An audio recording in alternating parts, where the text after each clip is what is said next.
ಇಂದೇ ಡೌನ್ಲೋಡ್ ಮಾಡಿ ಮತ್ತು ನಿಮ್ಮ ನೆಚ್ಚಿನ ಶೋಗಳನ್ನ ಆನಂದಿಸಿ. ನಿಮ್ ಮಗ ದೂರ ಆಗಿದ್ದಾನೆ ಅಂತ ಆ ತಾಯಂದ್ರಿಗೆ ತಾಯಿ ಆಗಿರೋಳ್ನ ನಿಮ್ ಮನೆಯಲ್ಲೇ ಕೂಡ ಹಾಕ್ತೀರಾ? ನಿಮ್ ಅಮ್ಮನ್ ಮನ್ಸು ನೋವಾದ ಹಾಗೆ ಅವನ್ ತಾಯಿ ಮನ್ಸು ಕೂಡ ಮಗು ಬಗ್ಗೆ ಯೋಚನೆ ಮಾಡುತ್ತಲ್ವಾ?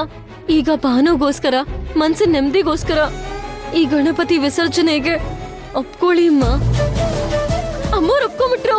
ಇನ್ನು ಏನ್ ನೋಡ್ತಿದ್ದೀರಾ? ಎಲ್ರೂ ಬನ್ನಿ. ಈಗ ಯಾರ್ ಸಂಕಲ್ಪ ಮಾಡಿರೋದ್ರಿಂದ ರಥ ಕದಲ್ತಾ ಇಲ್ಲ? ಯಾರ್ ಎಳಿಯೋದ್ರಿಂದ ಮುಂದೆ ಬರ್ಬೇಕು ಅಂತ ದೇವ್ರು ಸಂಕಲ್ಪ ಮಾಡಿದಾನೋ ಅವರೇ ಬರ್ಬೇಕು.